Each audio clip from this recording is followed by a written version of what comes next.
Question. Real estate in California. What the f***? Seriously, can someone help? What's an escrow? What's an ARM? What is an REO? What is pre-approval? Can I get pre-approval? Why is inventory so low? Why are interest rates so high? Oh, interest rates not so high? How low is low? How not so high is right.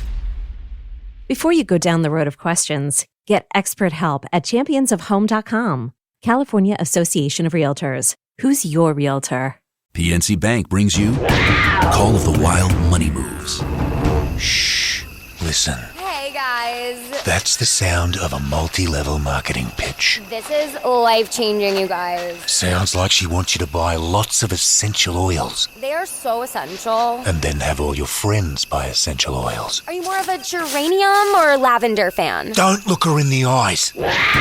Guard against wild money moves with PNC Bank. Brilliantly boring since 1865. The Marin County Fair is back July 1st through 5th in San Rafael. And this year's theme, Stars, Stripes, and Stories, makes it one to remember. As America turns 250 and Marin County marks its 175th anniversary, the fair is bringing the whole community together for live concerts, nightly fireworks over the lagoon, carnival rides, fair food, and special activations, including a scavenger hunt and a community paper patchwork quilt. Discounted tickets are available through June 30th. Visit marinfair.org for info and tickets.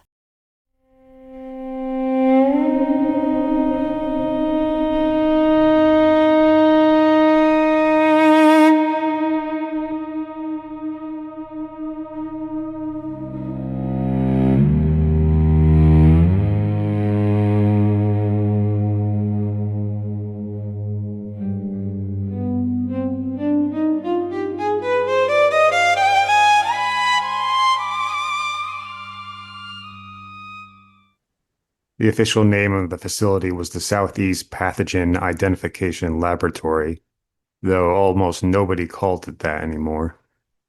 To hospitals, coroners, police departments, and occasionally federal agencies that prefer not to leave paper trails, we were simply the place that figured out bizarre blood.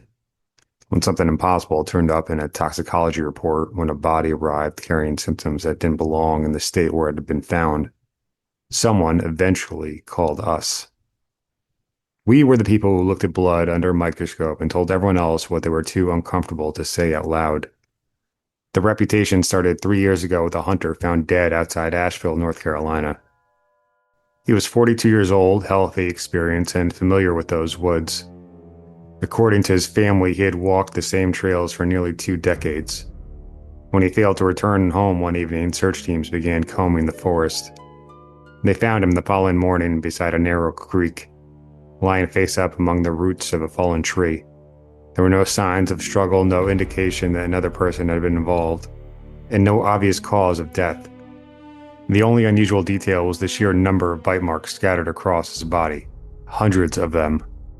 Tiny punctures covered his neck, his arm, his face, even the skin beneath his clothing. The local authorities assumed insects. The medical examiner suspected a severe allergic reaction. Nobody thought much of it until the samples reached our lab. By the time we received the blood, the body had already begun to deteriorate, but the evidence remained. Under magnification, we discovered microscopic fragments lodged beneath the skin surrounding several of the wounds. The structures resembled mouth parts, though none of us recognized them immediately. Genetic sequencing eventually provided an answer that made everyone in the room question whether the machine had malfunctioned. The DNA belonged to a species of biting fly native to the Amazon rainforest. Not South America in general, not some broad tropical region. A specific insect whose known habitat existed thousands of miles away, deep within stretches of jungle that most people would never see in their lifetimes. We ran the test again and again and again, then a 4th time using equipment from another facility. Every result came back the same. Whatever had bitten that hunter had no business being anywhere near North Carolina. The scientific community spent months arguing about the findings. Some claimed the samples had been contaminated. Others suggested an error in sequencing. A few insisted the insect had somehow arrived accidentally through international shipping. The theories multiplied because the alternative was difficult to accept.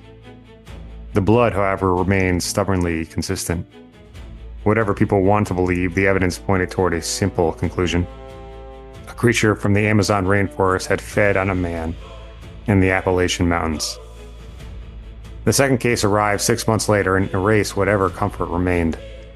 A commercial fisherman was found dead aboard his vessel off the coast of Maine.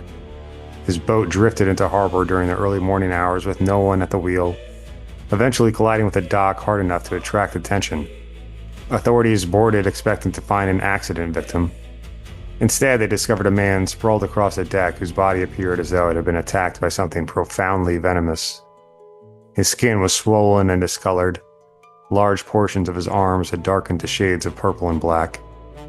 The tissue around several wounds showed extensive necrosis despite the fact that he had likely been dead for less than a day. There was no evidence of chemical exposure, no indication of foul play, and no known marine life in the region capable of producing injuries that severe. The blood samples arrived at our facility 2 days later. I remember sitting in front of the toxicology screen as the results populated line by line. At first, I assumed the software had attached the wrong database profile. The toxin signature looks familiar, but not because it belonged to North America. I had seen it during a training seminar years earlier. It belonged to a species of highly venomous sea snake found in waters surrounding Indonesia and northern Australia. The venom attacked tissue aggressively while disrupting critical neurological functions, creating a cascade of symptoms that matched the victim perfectly. Once again, we reran the tests. Once again, we checked for contamination. Once again, every path led to the same impossible destination. A sea snake that should have been swimming near Australia had somehow left its signature in the bloodstream of a fisherman from Maine. After that, the cases became more frequent. Not frequent enough to make the evening news every week, but frequent enough that people in my profession noticed. A venomous spider from Southeast Asia identified in a death investigation outside Kansas City. A parasitic insect native to Central Africa, discovered in tissue samples from a rancher in New Mexico. Marine toxins appearing hundreds of miles inland. Tropical pathogens surfacing in places where winter temperatures should have killed them instantly. Each case was treated as an isolated anomaly. Each explanation sounded reasonable enough to survive public scrutiny. Yet viewed together, a pattern emerged that was becoming increasingly difficult to ignore. The creatures were moving. Not migrating in the traditional sense, not expanding their territories through the gradual process that scientists usually observed. This was something stranger. Species separated by oceans and continents seemed to be appearing in places where they had never existed before, as though invisible boundaries that had held for thousands of years were beginning to fail. Nobody could explain why, and my job wasn't to explain it anyway. I wasn't an ecologist, I wasn't a conservationist. I wasn't a politician looking for funding or a scientist looking for headlines. I was a blood specialist. People brought me samples and I told them what had happened. Understanding why it had happened belonged to someone else, which is how I preferred it. The call that changed my mind came on a Tuesday afternoon while I was halfway through lunch. My supervisor appeared in the doorway holding a satellite phone, his expression carrying that particular mixture of irritation and urgency that usually meant wealthy people were involved. "Pack a bag," he said. "You're heading to Nantucket." I lowered my sandwich. "What's in Nantucket?" He hesitated, and then he told me. "Jellyfish." I laughed. He didn't. An hour later, I was sitting aboard a helicopter cutting through a heavy gray cloud above the Atlantic Ocean. Our lab's main facility sat in the small town of Tifton, Georgia, meaning someone had spent a considerable amount of money to move us several states north on extremely short notice. Nobody offered much detail. All I knew was something had happened in the water near Nantucket, and that several influential people wanted answers soon. The pilot's headset crackled with static while I studied the case file resting on my lap. The photographs inside had been taken less than 12 hours earlier. The victim was a young boy. The first image showed him alive. Sunburned shoulders, sandy blonde hair, a smile that suggested summer vacation had been proceeding exactly as he hoped. The second image looked like someone else entirely. The skin along his torso was covered in long, whip-like lesions where tentacles had dragged across his whole body. Angry red welts twisted over his chest, stomach, and arms in grotesque patterns that resembled burns more than stings. In several areas, the tissue had already begun to blister. The swelling was severe enough that portions of his face appeared distorted, his eyelids nearly sealed shut from inflammation. Another photograph taken later in the emergency room showed patches of skin turning dark and mottled as blood vessels beneath the surface began to fail. I turned the page. The next image had been taken after cardiac arrest. There was a bluish discoloration around his lips. The muscles of the jaw appeared locked in a rigid expression of pain. Tiny ruptured blood vessels dotted the whites of his eyes. According to the attached notes, the victim had remained conscious long enough to describe feeling as though his entire body were being electrocuted from the inside. Minutes later, his heart became unstable. Shortly afterward, it stopped. I already knew what the blood would show before we landed. Box jellyfish venom is among the most potent toxins found anywhere on Earth. It attacks the cardiovascular system, the nervous system, and the skin simultaneously. Victims often describe pain so intense that coherent speech becomes impossible. In severe cases, the heart can fail before medical intervention has a chance to matter. The creatures responsible are typically associated with the waters near Australia and portions of Southeast Asia, places separated from Nantucket by entire oceans. Yet, as I stared at the photographs spread across my lap, I couldn't shake the feeling that I already knew what we were going to find, because lately the blood had been telling the same story over and over again. The medic bay had been assembled inside a converted ferry maintenance building overlooking the harbor. Temporary walls divided the structure into a maze of examination rooms, storage closets, and decontamination areas. Somewhere beyond the thin walls, generators hummed continuously, their vibration traveling through the concrete floor beneath my boots. A nurse handed me a disposable gown, gloves, protective sleeves, and a respirator. The amount of protective equipment was unnecessary for jellyfish venom. Everyone knew that. Yet fear has a way of creating extra layers. The more frightened people become, the more barriers they place between themselves and whatever scares them. The nurse finished adjusting the seal around my mask and pointed toward a metal door at the end of the corridor. 3 victims, she said quietly. Divers. She left. I stood there for a moment. The walls rattled softly as wind pushed against the building outside. Through a narrow window, I could see the ocean beyond the harbor. Gray water, gray sky, gray horizon. It looked less like a landscape and more like a single endless surface stretching in every direction. I pushed through the door. The room beyond was small enough that it barely qualified as a morgue. 3 stainless steel examination tables occupied most of the available space. White sheets covered the bodies. For a moment, I simply stared. I had seen hundreds of corpses. Thousands, if you count photographs. The dead eventually lose their ability to surprise you. These, however, did not. I approached the nearest table and folded back the sheet. The diver's skin looked as though someone had lashed him repeatedly with electrified wire. Hundreds of crimson welts across his chest, neck, shoulders, and arms in tangled patterns. The injuries overlapped one another so densely that it was nearly impossible to identify where one sting ended and another began. Large sections of skin had swollen grotesquely, creating raised ridges beneath the surface. In some places, the tissue had begun to blister. In others, blood vessels had ruptured beneath the skin, leaving branching purple discolorations that resembled bruises spreading in real time. The second body was worse. The man's face had become unrecognizable beneath the swelling. His lips were split, his eyelids protruded. The skin around his throat displayed dark, rope-like lesions where tentacles had remained in contact long enough to deliver repeated doses of venom. Tiny patches of hemorrhaging spotted his cheeks and forehead. The third diver had likely survived the longest. You could tell from the damage. His hands were locked into rigid claws. The muscles had seized before death. His fingernails were broken, several torn nearly free. Whether he'd been clawing at his own skin or attempting to remove tentacles, I couldn't say. Across his abdomen ran dozens of overlapping sting patterns that looked almost decorative from a distance. like vines, roots, flowers.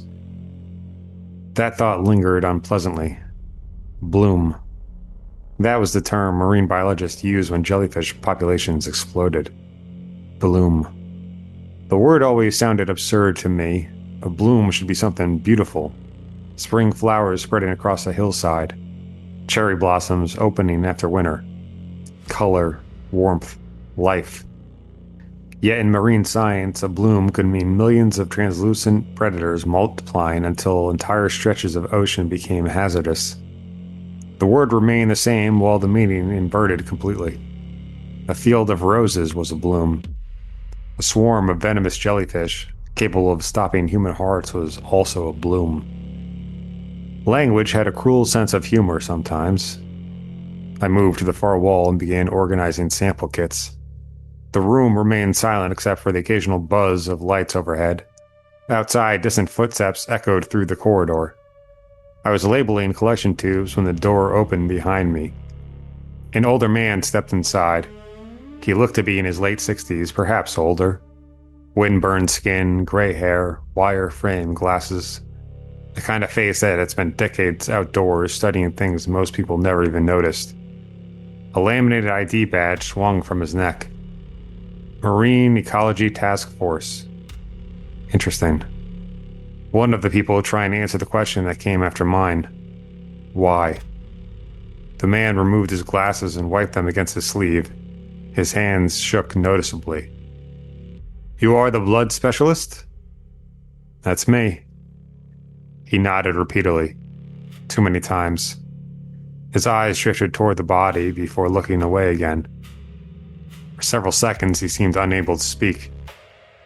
Have you... His fingers tightened around his glasses. Have you ever seen anything like this?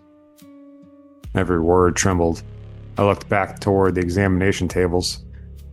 3 dead divers, 1 dead boy. A growing number of hospitalizations. An island increasingly surrounded by venomous animals that should have been half a world away. No, I told him. I'd never seen anything like this. The answer visibly affected him. His shoulders slumped. But, I continued, that doesn't mean we should jump straight to the worst conclusions. The older man laughed. It wasn't a pleasant sound. It sounded exhausted, scared. The worst conclusion already happened. What do you mean by that? He walked toward the small window overlooking the harbor. For several seconds, he simply stared at the water, until finally he spoke again. The surveys came back this morning. We thought we were tracking a localized group, maybe a few dozen individuals, a temporary incursion, something we could monitor. We were wrong. I set down the sample container. How wrong were you? He stared through the glass. When the divers went down yesterday, they weren't surveying a bloom. His reflection looked pale against the window. They were inside one. A chill traveled through me. How many? He turned. The expression on his face was unlike anything I'd seen from a scientist before. We don't know. The answer hung in the room, and then he added, because we can't see the edges.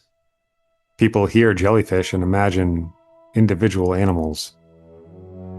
But that's not how this works. A bloom is not a herd. It is not a school of fish. It is a living cloud. Millions of drifting organisms spread through 3-dimensional space. Surface currents move them. Deep currents move them. Wind moves them. Tides move them. His trembling had returned. If there are enough of them, closing beaches won't matter. Closing harbors won't matter. I felt my stomach tighten. What about eradication? Another exhausted laugh. How? The question wasn't meant to be rhetorical. It was genuine. How? Poisons would devastate everything else in the ecosystem. Nets are useless.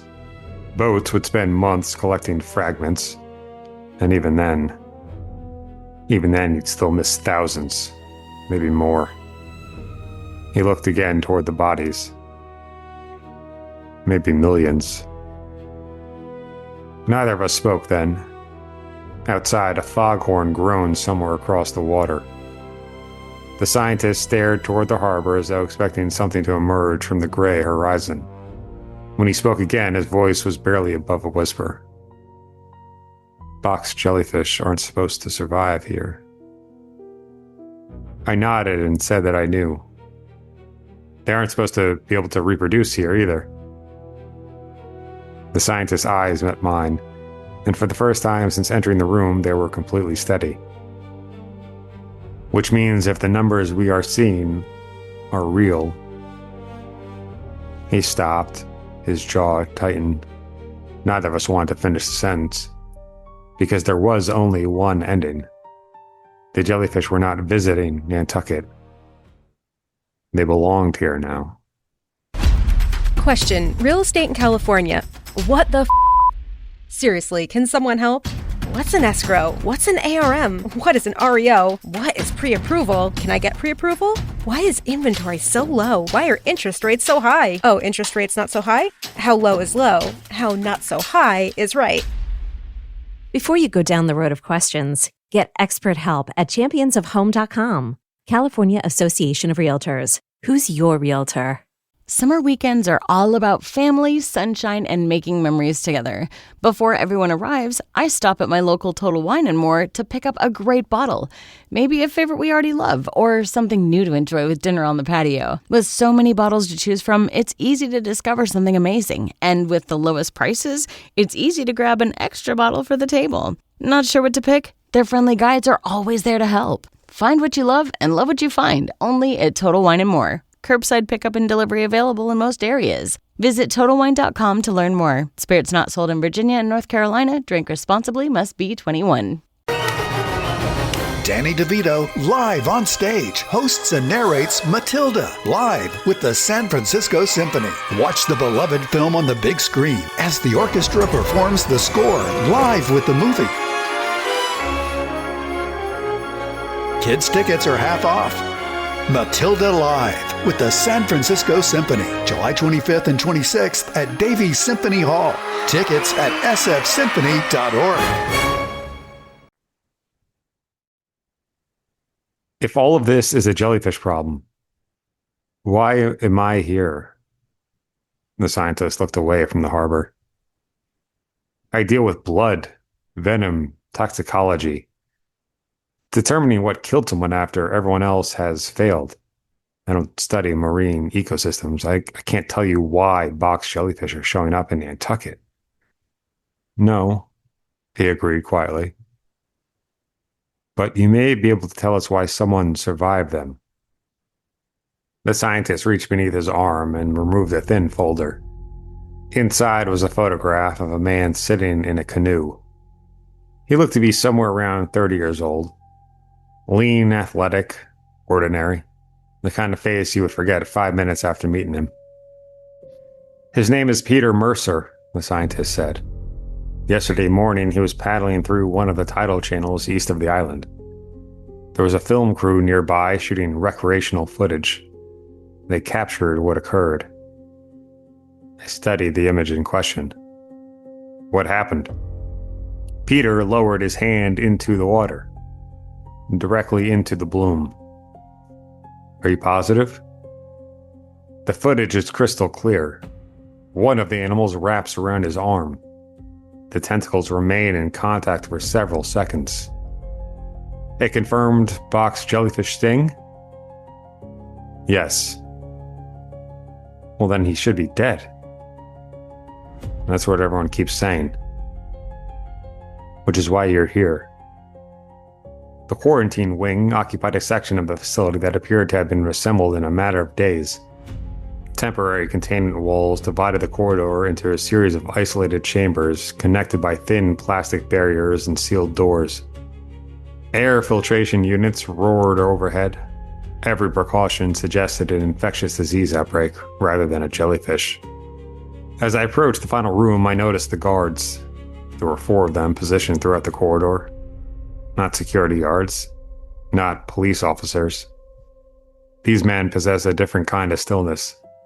They wore dark suits despite the heat, communicated almost entirely through brief glances, and watched every movement with a detached focus of people trained to anticipate problems before they had happened. One of them opened the final door without speaking. Inside sat Peter Mercer. At first glance, he looked surprisingly normal. That impression lasted only a few seconds. The obvious injuries from the sting were still present. Red lesions climbed his arms and crossed portions of his neck. Faded welts remained visible beneath his hospital gown. Yet those injuries were not what held my attention. Something else was happening. The skin along his forearms possessed an unusual texture. Beneath the light, certain areas reflected light differently than normal skin. Small geometric patches interrupted the natural pattern of pores and hair follicles. They weren't scales, at least not yet. They resembled dense layers of tissue emerging from below the surface, as though the architecture of his skin had begun reorganizing itself. His eyes unsettled me even more.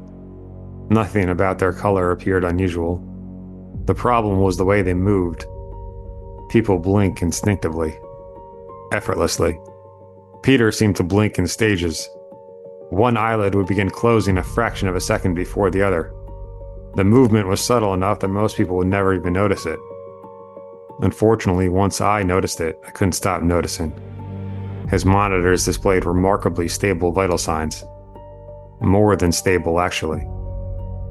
I reviewed the readings twice before trusting them. His oxygen saturation levels bordered on impossible. The numbers looked less like a patient recovering from severe venom and more like someone receiving concentrated oxygen therapy. Peter looked up from the bed. "You the blood guy?" His voice sounded normal. Maybe that's what made everything worse. "Yep, that's me." Peter nodded.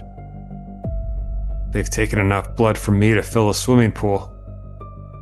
A weak smile across his face. There was an alertness in his eyes that hadn't appeared in the photographs. Something watchful. And the door opened behind me, and one of the suited men entered. "Outside." His tone suggested there was no alternative, so I followed him into the hallway. Up close, he looked exactly like the sort of person who would never identify himself. Clean haircut, expressionless face, expensive suit. The human equivalent of a locked filing cabinet. "What agency are you with?" I asked him. He ignored the question. To him, I was barely more than a prop. "What matters is that Mr. Mercer experienced a documented box jellyfish venom event. Multiple witnesses observed it. It was captured on camera. The animal responsible has been recovered, and yet Mr. Mercer is still alive, and we need to understand why." "That's what I'm here for." "No," he replied. "You're here because you're the best person available." The distinction was subtle. His eyes drifted toward the observation window. "The information remains here. The samples remain here. The patient remains here. So does the story. If you need equipment, you will get it. If you need personnel, you will get it.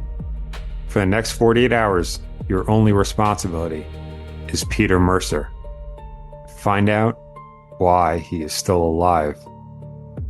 The next 2 days vanished into a blur of blood samples, sequencing reports, tissue analysis, and increasingly disturbing questions. The facility possessed equipment that had no business existing on a temporary island laboratory. Someone had moved tens of millions of dollars worth of technology into Nantucket almost overnight. Every machine I requested appeared within hours. The urgency surrounding Peter Mercer bordered on obsession. I reviewed footage of the sting repeatedly. The video left little room for debate. Peter had lowered his hand into the water while paddling. Moments later, tentacles emerged from beneath the surface and wrapped around his forearm. The contact lasted several horrifying seconds before he recoiled. Everything that followed should have killed him. The toxin markers were present. The tissue damage was present. The cardiovascular stress was present. Yet the expected progression never occurred. Instead of collapsing, Peter stabilized. Instead of dying, he adapted. That word bothered me every time it entered my thoughts. Adaptation was something species accomplish across generations. Peter seemed to be accomplishing it over hours. The first abnormalities appeared in his blood chemistry. Proteins emerged that shouldn't have existed. Entire cellular pathways activated without explanation. Gene expression patterns began shifting so rapidly that consecutive samples looked like they belonged to different people. The deeper I dug, the stranger the results became. His red blood cells became remarkably efficient at oxygen transport. Microscopic examination revealed subtle structural alterations within several cell populations. Nerve tissue appeared unusually resistant to toxic interference. Organs that should have been struggling after severe venom instead displayed improved performance. It was as though Peter's body had examined the venom, identified the threat, and begun rewriting itself in response. On the second evening, the physical changes became impossible to ignore. A nurse called me shortly after midnight. By the time I reached Peter's room, 6 staff members had already gathered outside. Nobody spoke. They simply stared through the glass. I joined them. For several seconds, I wasn't entirely sure what I was seeing. Question: real estate in California. What the Seriously, can someone help? What's an escrow? What's an ARM? What is an REO? What is pre-approval? Can I get pre-approval? Why is inventory so low? Why are interest rates so high? Oh, interest rates not so high? How low is low? How not so high is right. Before you go down the road of questions, get expert help at championsofhome.com. California Association of Realtors. Who's your realtor? Summer weekends are all about family, sunshine, and making memories together. Before everyone arrives, I stop at my local Total Wine & More to pick up a great bottle. Maybe a favorite we already love, or something new to enjoy with dinner on the patio. With so many bottles to choose from, it's easy to discover something amazing. And with the lowest prices, it's easy to grab an extra bottle for the table. Not sure what to pick? Their friendly guides are always there to help. Find what you love and love what you find, only at Total Wine & More. Curbside pickup and delivery available in most areas. Visit TotalWine.com to learn more. Spirits not sold in Virginia and North Carolina. Drink responsibly. Must be 21. This episode is supported by Ring, because at the end of the day, your home is your sanctuary. And with Ring, it's protected. Whether you're across the house or across the country, keeping an eye on things shouldn't be a mystery. With the battery doorbell, you can keep track of your packages and see more of what's happening at your front door in real time. If you want to make sure your yard is safe at night, the Outdoor Cam Plus delivers a wide field of view and enhanced video clarity with Retinal 2K video. And for the ultimate in detail, you can upgrade to 4K cameras and doorbells featuring Retinal Vision. It gives you ultra-clear footage that actually lets you zoom in without losing those important details. The Ring system is helpful every single day. Like a lot of us, most of our shopping is done online. There's a certain peace of mind that comes with knowing exactly when a package arrives while you're busy at work or running errands. It's not just about the technology. It's about the relief of knowing your home is secure. It's incredibly easy to set up, and it gives you that extra layer of protection for what matters most. Your door, your yard, your home, your peace of mind. With Ring, it's protected. Shop cameras, doorbells, and more right now at ring.com. The skin along both sides of Peter's neck had developed a series of vertical folds. At first glance, they resembled deep wrinkles caused by swelling. Closer examination revealed something else entirely. The structures possessed remarkable symmetry. Thin layers of tissue folded inward beneath the jawline, creating organized channels extending toward the throat. When Peter inhaled, the folds moved. The motion reminded me of something evolutionary, something unfinished, as though his body had begun constructing an organ before deciding whether to complete it. The changes accelerated throughout the night. The skin across his forearms thickened noticeably. The strange reflective patches expanded. Under magnification, the tissue no longer resembled ordinary human skin. It appeared denser, more layered.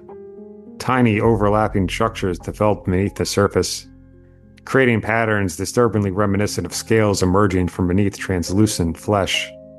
His fingertips flattened. The spaces between several fingers stretched slightly, not enough to qualify as webbing, but enough to suggest the possibility. Most disturbing of all were Peter's eyes. By dawn, the pupils no longer responded together. One would dilate while the other remained narrow. One would contract while the other expanded. The movement seemed independent, as though two different systems were competing for control. Peter himself appeared increasingly calm. That frightened me more than the physical alterations. Patients experiencing catastrophic physiological changes are usually terrified. Peter, however, seemed fascinated, curious, almost comforted. By the end of the second day, he could identify conversations occurring through multiple sealed doors. He accurately described equipment operating somewhere else in the building. His hearing had become extraordinarily sensitive. His cardiovascular performance continued improving despite every principle of medicine, insisting the opposite should be happening. Then came the moment I can still see whenever I close my eyes.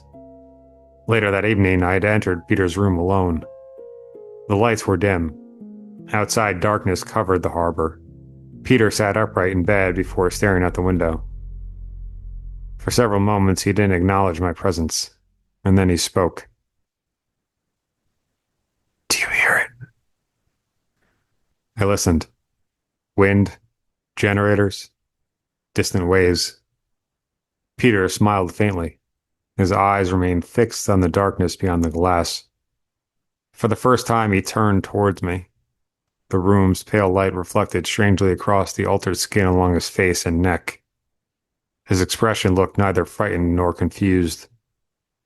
It looked familiar, as though he had remembered something he had once known a very long time ago. Peter spoke.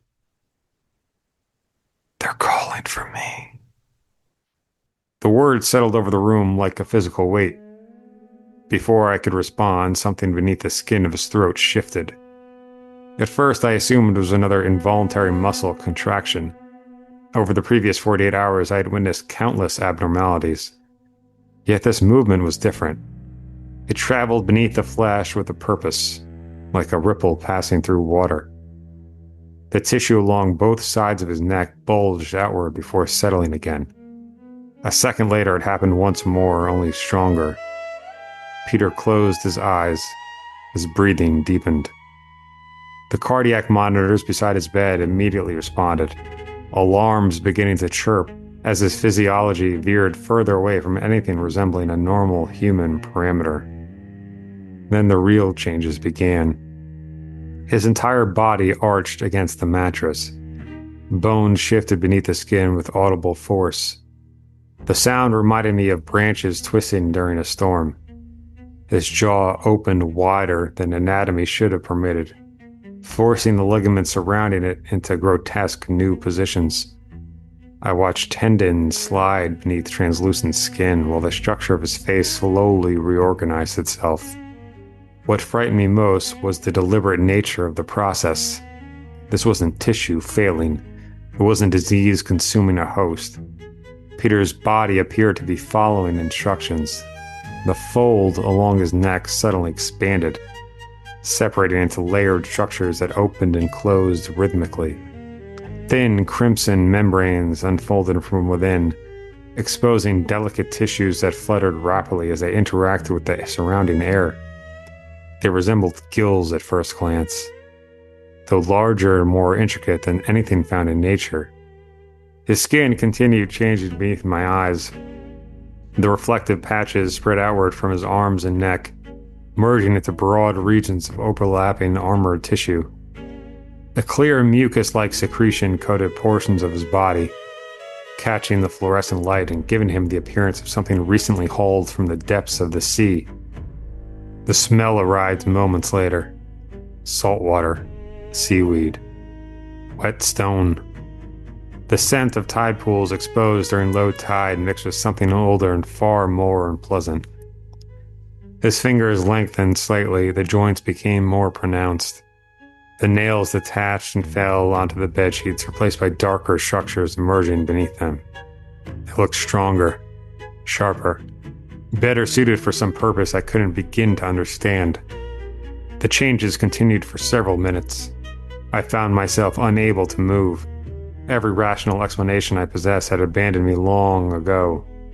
Nothing in medicine prepared a person for watching a human body systematically rewrite itself. Every scientific framework I'd relied upon collapsed under the weight of what I was witnessing. And then, almost as suddenly as it had begun, the transformation stopped. The room became quiet. Peter sat motionless upon the bed. The monitors continued their frantic beeping, but he no longer appeared distressed. In fact, he looked peaceful. That was perhaps the most disturbing thing of all. The suffering had vanished. The panic was gone. Whatever process had been unfolding seemed to have reached its destination.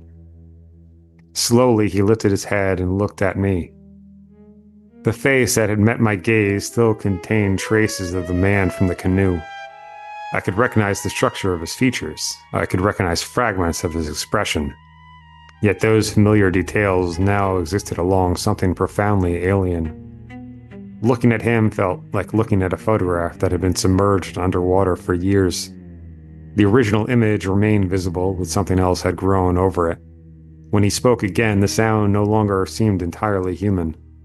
The altered structures along his throat vibrated with each word.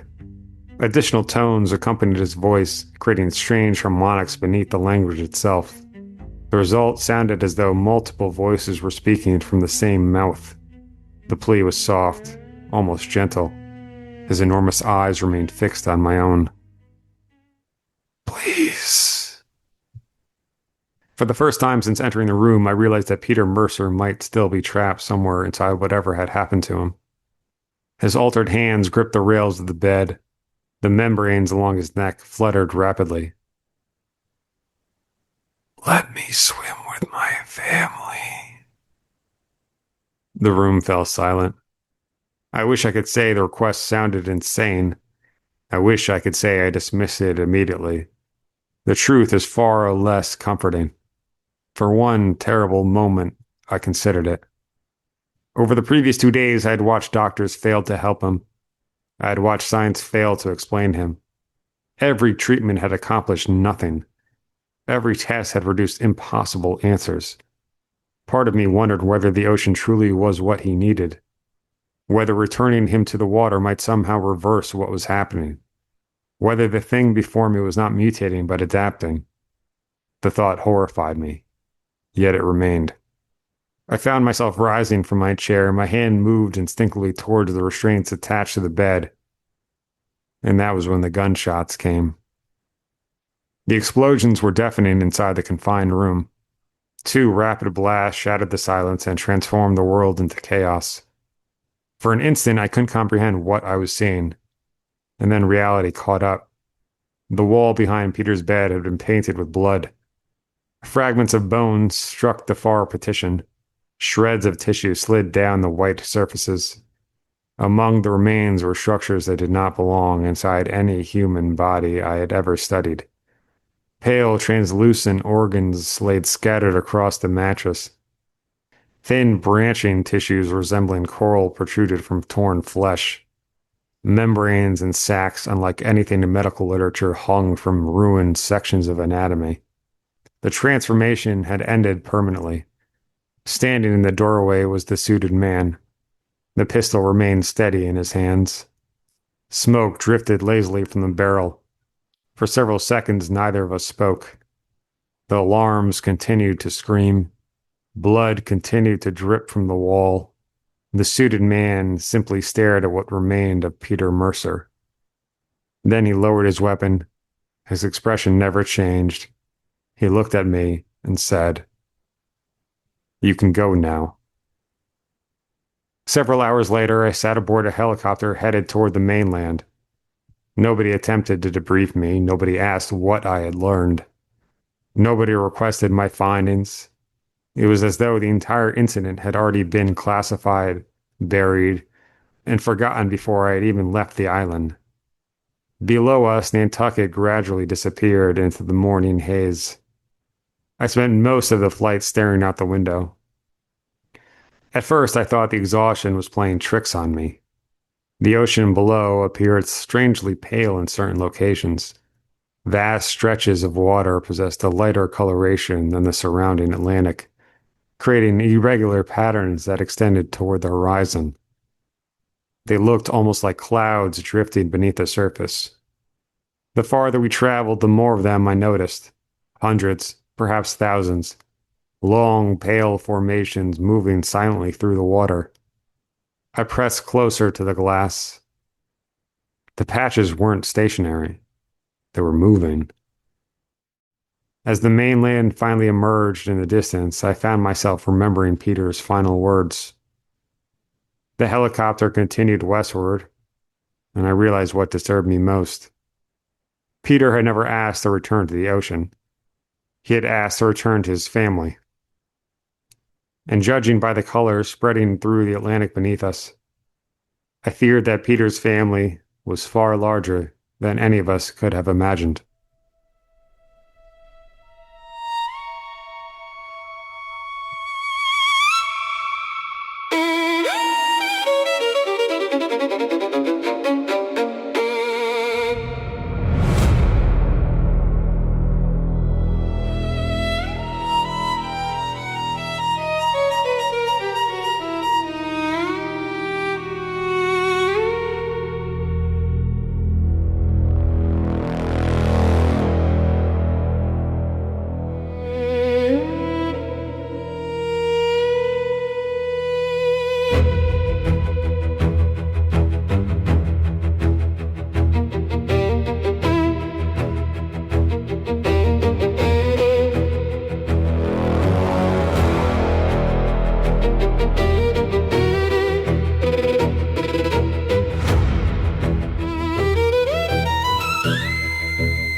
Question: real estate in California.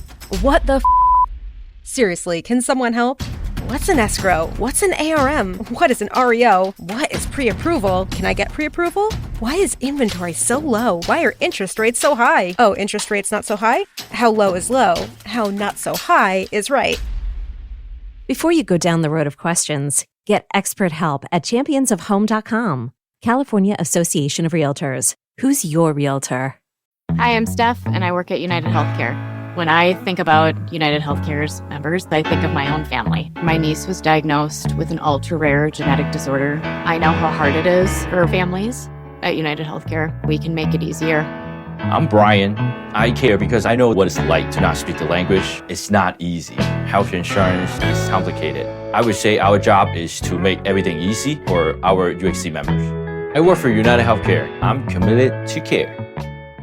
Did you know that you can buy your car completely online on AutoTrader? Really? Just visit autotrader.com, filter and search through dealer listings for the car you want, make, model, color, and all the features that matter to you.